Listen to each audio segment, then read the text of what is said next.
Both of them drop to 7 or less HP. They get above the damage threshold, but at what cost and for how long? Because now they fall 51 below. One strike at all it takes. There's no knocks when it comes to that amount of damage. It's just straight eliminations, and they're officially on the clock.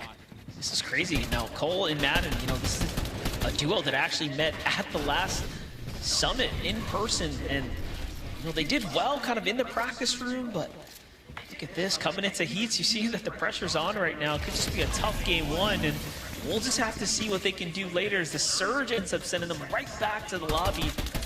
But Vixie, Sky Loves Jesus, heard what happened up top. They saw those elims go through. They thought about going straight for that loop, but Sky ends up falling to the Surge. They probably should have jumped into that box and taken the fight, but they tried to play for the heals instead. Yeah, especially when it's that low of the number in terms of damage, one shot to connect. You do see teams try not to get desperate and try to play very, very calculated. Noxie and Dash doing the same thing, only 40 above, but only peeking when they have what they feel is a guaranteed shot to connect. And you see them tarping out, using almost a lot of their material to try to give themselves a safe rotation, because you know when you're on that line for Storm Surge, a shockwave could be one of the worst things to do. So everyone starts to focus up, and you see Victor V, you see Queasy already positioning for a bit of that high ground. They're the highest elevated team right now. Acorn and Bolt on the other side, sitting comfortable as far as damage and activity in this game goes, but taking a lot of damage here on this rotate. Already it's gone through about a third of their material count and a good chunk of their heals, it seems. Bolt has got the rest.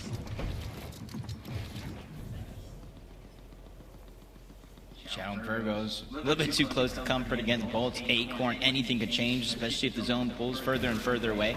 And I talked about the Mythics, and the biggest difference in the Mythics is when you take down a boss for the actual weapon, it's 100% guaranteed. If you're playing on these mini games, you're getting that bare minimum a gold striker pump. So Virgo, either way, still winning, but 123 below. He needs to start putting this loot to work. You don't want to find too far below the damage threshold. You really don't have heals to deal with this type of pressure, so you have no choice but to go. Now Storm Surge activates. That damage is definitely going to be scary, but they're finding shots left and right up until now. Virgo takes a haymaker. That's Acorn and Bolts. I said it was too close for comfort, and now you see why. Yeah, I was going to say, of all the teams that could have been next door, it's a tier 1 duo. Like, that is not the duo you want to just fight box to box, especially with the pressure being on their backs and Acorn and Bolts come up on top. It's Bolts who lands the monstrous opening shot there.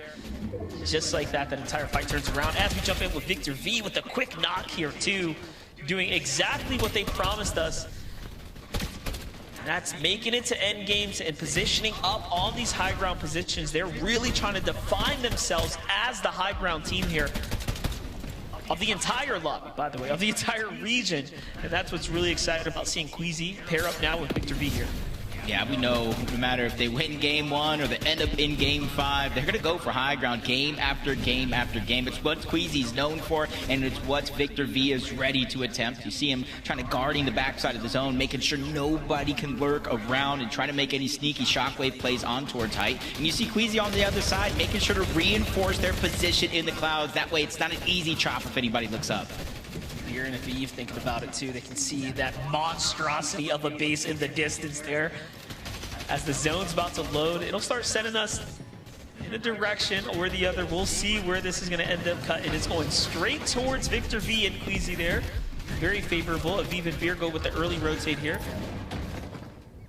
He makes it over the builds. And on the outskirts they go. I'm looking at the wide shot here, though. You can see Bolts is a little bit damaged there, too. I wonder if they're going to have heals to bounce back. But first, we jump in with Mason and Miro. This is where we want to see what Miro is capable of. He has the track record, the history of popping off in endgame. And he's almost has the history of how we view Cole today, right? Just show up, put in the work, do big things in endgame. That's what Miro's legacy was before he stepped away. Yeah, that global championship under his belt. He's not the only one in the lobby that can say that. Acorn and Bolts underneath, 400 above. Only 2 players going down, Wild shirt off, Storm Surge, so it's almost a moot point for a team like that that's so far above the damage threshold. But you see Aviv and Veer once again trying to get to the front. They run into Sleazy and Vin, a little bit of a fight there, but they're able to catch their balance. Tyler and Curve staying elevated. And you can see, even though only one player needs to go down, they're still playing with Storm Surge in their mind, trying to go ahead and surprise attack on the Sharkman and Yuz. Even without finding success, they're staying on momentum. been sleeping on Acorn and Bolts right now. 4 eliminations, not too shabby with how much more of this end game is left in front of us. 40 players plus remaining here. Comes their way, kind of fighting through this low ground layer, looking to elevate themselves up. And still, do keep in mind, you have Victor V and Queasy kind of sitting up top, pressuring all the other teams. So Bolts and Acorn making the right decision to stay low and kind of out of that line of pressure is working out well for them so far. Just gotta wonder, when will that time come? If that time will come, because Queasy Vic, they're doing a good job of putting pressure down from above, not really get anybody a chance to look up. Vive and Veer staying strong at the front side of the zone, but this is where their loadout and material count are beginning to look a little weak. Pushing through the build, the free edit comes in, another shot's gonna land on the Yuz, but not a confidence building one. Bolts does go down. Acorn trying to save the day here. He does have time, but is it enough to actually get the revive? I think Bolts just took a little too much storm damage right there. Meanwhile, Tyler, Curly finding knocks and eliminations here on their layer. And already we see shockwaves in their inventory too, but no material count, so high ground's out of the question here. This is desperate. Tyler bounces back. No elimination there. They were hoping to get the refresh, and there's a lot of options in front of them. Meanwhile, Victor, Queasy, what's this, 3 or 4 zones worth of high ground hold right now, and it's going up and over the mountain. This is very favorable for them. They might be punching their way out with an early ticket here today. Yeah, they can easily beam players as Mason gets another one in the backside of zone. A much-needed elimination. The Siphon was important for keeping him alive. Mero's in that same situation, but he has to shockwave up and over. Lands one shot onto Victor V, but cannot fight that one out. It's just a warning shot for Victor V and Queasy as it continues to go up the side of this mountain. But since they are so high up, they have more than enough time to try to get healed up before the inevitable clash will happen at the end of this game. Acorn's by himself, another elimination. That one onto Vert, and then the follow-up. Let's go, Acorn. Finding his back-to-back eliminations right now, and then making a 3-piece. Can he get a 4? Absolutely, and that is onto the young prodigy, Victor V there. Victor's trying to scramble out the box. He doesn't want to give him any more than he has to, but there's no pressure. Acorn knows he's got the Siphon there too. What just happened? Bro, what happened was Bolts went down. Acorn said, yo, hold my chug jug, I got this. And he just went on a frenzy. Almost everybody alive in this game is a solo except for one team. And they might be down below because Queasy also is solo on the high ground, getting overtaken by Acorn. He has over 500 materials left. Even as a solo, it seems like a winnable situation here. But he has to go through Liam and Veer on the front side of the zone. Yeah, definitely an excellent showcase by Acorn to take high ground, using them shockwaves perfectly, and he is just all that remains. And then he gets another knock. Acorn is just playing exceptional Fortnite right now, but Queasy's still alive inside the storm. Acorn's doing all the dirty work for Queasy. Queasy listening to what's happening here. Acorn now recognizes what's going on, but the Siphon comes through. Jace tries to pick up the Siphon material, and now Acorn still has to worry about Queasy on the backside of the storm. Yeah, but Queasy has options here. Does he go to one of those vending machines, or he tries to interrupt this fight? Still almost more than half of a chug jug left. Jace is literally living on a prayer. Where's the other solo at? Distract Acorn. Do what you can. He's probably screaming ear to ear, but Acorn is holding his own up above, even with those eliminations. That was just a boost of confidence he needed, but the chop comes in. He saves himself to make sure he doesn't take that fall damage, and he's the full health player here, relatively at least so. Gets another elimination onto Jace. Two of the greatest IGLs of all time now going at it one-on-one for a trip to the grand finals. Well, Queasy doesn't have a lot of HP. Acorn's just fired up right now. A great low ground shot. Here comes the next one, and Acorn does it by himself. What in the world? I think that was the best clutch we've ever seen of Acorn's career. He just does it again, and he keeps the streak alive of qualifying to the grand finals with an actual game win. He's not here to really play around. He's here to prove he is one of the best in the game, along with Bolt, Zeke. Yo! Yo! Acorn! Oh my gosh! Oh, Vivid, I think, was Acorn your MVP on the Fantasy League, by the way? Acorn was my MVP on the Fantasy League. Yes! Oh my gosh, you're up on points like crazy. Acorn! Acorn just... Oh, Kelly, was that the best, like MDF said, was that the best solo clutch we've ever seen out of Acorn? Oh my... Yeah! Acorn, yes, I would like to apologize. At the start of the show, I was talking about how there's these veteran players that fit into the IGL role and they pick up fraggers because they can't get Elam. That is not the case for Acorn. My goodness, he put that whole game on his back. And to just see him get Elam after Elam, but also to play it so patiently, that is really what separates it. We've seen these people get into solo situations and they look like they're just running, you know, chaotically, but Acorn was so methodical in that endgame, Vivid. It looked like nothing changed even when he lost bolts. 19th place is when bolts went down, and Acorn went all the way, the absolute distance, actually ended up winning this game. Take a look at how many elims actually happened in that specific 1-by-1 on the ground, and after that he just had so many materials. You gotta imagine, right? All those materials that he got, so many elims being right there, which is why he was able to kind of build crazy. But you mentioned it, Kelly. I mean, listen, we were kind of putting a lot of respect on Bolt's name for his mechanical prowess, but Acorn was moving a little bit different. I don't know what he had for breakfast this morning, but 10 eliminations and a solo clutch for Acorn to win game number 1 of heat number 2. Listen, I am definitely biased about this one, but I am so happy about how that game went for him. Just to know, like, it is that one spot, Viv, right? Like, where everyone's going, okay, this is like the low ground. We got to make our way through. Like, this is maybe safe. It's not safe. Acorn has just perfectly created a little window of like, come on in, everybody. Just gift me all your materials. Gift me everything you've got. Acorn, you're just built different, bro. You are just built different. That was game number 1 out of heat number 2. For Acorn and Pulse, we will not be seeing them until next weekend, but that's a taste of what you can expect then. For now, a break. When we return, we'll break down more of what we saw out of game number 2. We'll see you soon.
Fortnite fam, I'm still reeling from game number 1. If you missed out, if you're just tuning in, okay, I need you to go back. Do me a favor. Sometime when you have time, go back and watch game number 1. Okay, watch it like this. Okay, watch it like this. Okay, all right, like this. All right, because Acorn just pulled off one of the craziest solo clutches we've ever seen from him. Okay, they are going to be moving on to next weekend finals. Congratulations to them. Bummer we won't get to see them anymore today, but that's okay. Good for them because now they can just focus on next weekend's finals. What else happened in that game, though? We saw it kind of come to this 1v1. Acorn versus Queasy. I have to give so many props to Queasy, the way he decided to play out that last bit of the end game. Just super deep in Storm, like knowing exactly, hey, how much Storm of, like, can I actually take? Waiting to the very final moments to try and take this 1v1. Obviously, we kind of saw Acorn also take out Victor V at one point, Kelly, so Acorn playing spoiler to the whole plan, but man, a second place is still very, very good. Definitely a great game from Queasy there, and honestly, it coming down to the two most highly regarded IGLs in the world and potentially the history of all of Fortnite, having it be Queasy and Acorn in those final moments is just such a beautiful cinematic moment for Heat. But of course, Victor V and Queasy, they are not done just yet. They played that end game pretty well. Obviously, it did not ultimately go the way that they wanted, but they controlled high ground pretty well until those final moments where Victor V unfortunately did go down here a little too aggressive with trying to take all this loot, and that is one of the risks when you have high ground, right, Vivid? Yep, without a doubt. I mean, obviously at some point you do have to go ahead and drop down and get some of that refresh, but I would say that this was a very good game for Queasy and Victor V. I mean, you kind of talked about it already, but their control over the high ground, how many times have we seen in a very similar manner that we kind of saw in Major number 1 with these overdrive grenades, or even in Heat number 2 just yesterday, how many times have we seen high ground kind of change hands in these sorts of metas? But Queasy and Victor V, them having control over the entire end game, I think it just speaks volumes to how good that they were doing at conditioning the lobby with their position. So sick, dude. So sick. Taking height as early as 8th zone and only giving it up for just a moment because Acorn was just decided this is going to be my game. I'm going to go absolutely sicko mode. Also wanted to highlight here Aviv and Veer. I keep wanting to say Veer. I don't know why. My brain, calm down, brain. Aviv, Veer. Doing really well in this last game, right? At 5th place with 6 eliminations. We're currently looking like we're trying to target that consistency, which is chill. I'm just excited to see. Maybe they can pull out a VR. Maybe. I'm curious.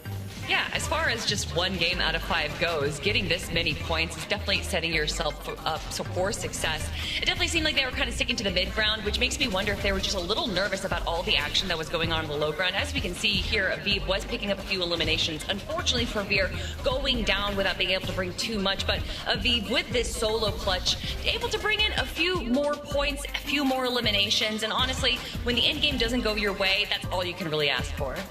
Yeah, I mean, Kelly, we can't be making points, by the way, about how these IGLs, these experienced players, are kind of picking up these young guns, and then the IGLs are the ones that keep clutching and ending up with all the eliminations. Like, I don't know what's happening today, whether or not it's opposite day, but so far, man, we're seeing these experienced players and IGLs perform on a whole nother level. Today is definitely different, right? Like, I don't know what everyone's thinking the same thing. We got to start preparing ourselves for finals. I also wanted to tip my hat there to the team in 2nd place, Liam and Jace. You guys talked about them at the top of the show, and now they are currently in 2nd place after just the first game. Like, obviously, we still have 4 more to go, but Kelly, this was a really strong showing of Heat number 2. Yeah, 100%. I mean, that was just game number 1, which is crazy that we literally got Acorn versus Queasy for game number 1 of Heat 2. Everyone was like, oh, this is going to be the most boring Heat. Maybe not. Yeah, we had, I mean, Queasy running around as a solo, Acorn running around as a solo, like 2 of the most experienced IGLs in the game. And then you look on the logo and you're like, oh, look, it's Liam and Jace, completely new to this scene and kind of barely meet any FNCS finals. I was like, yeah, these guys, man, they are going to struggle against the experience. And oh man, can Queasy bring it back, right, and get a VR in game number 2? It's time to find out. Game number 2 is ready, casters. Over to you. Thank you, Zeke and Monster. I gotta agree. That being game 1, I'm not sure what other surprises we can even expect at this point, but that goes to show with Acorn and Bolts no longer in the lobby, Frosted Flats has just opened up. Yeah, you know, it's really good for the likes of the rest of the lobby, right? For us, selfishly, listen, I can check out right now.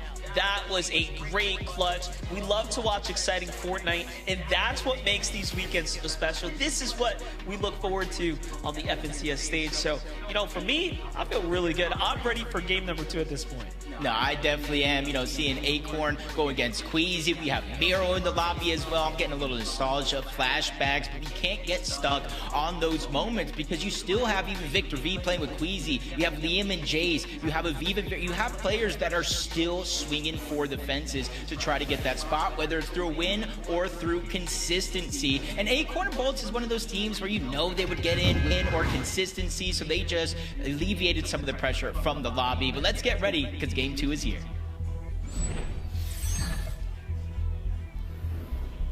That's right, and for Queasy and Victor V, you know, the job is really not done, right? You still have Cole and Madden in this game. So if you really think about it, the bigger picture, I think this is working in their favor, right? All they need is enough points to be consistent, and then their focus might actually just shift in making sure that Cole and Madden don't make it to grand finals. But I don't know.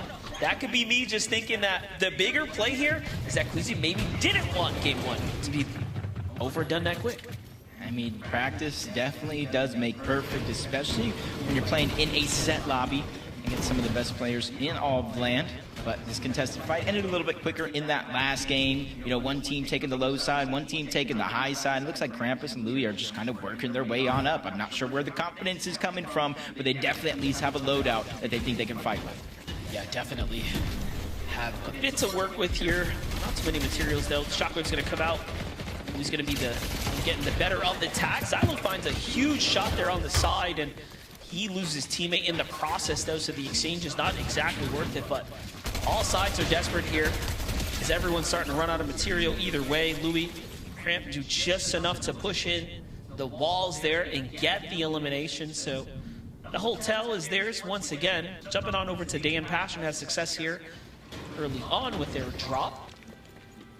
That was all they managed to get last game there, Jacob. Just 6 points here coming into game number 2. We've seen teams, though, fly back up. Yesterday, it was Dozier and Ishu who were around 16th place or so in the last game. Did enough to qual all the way through.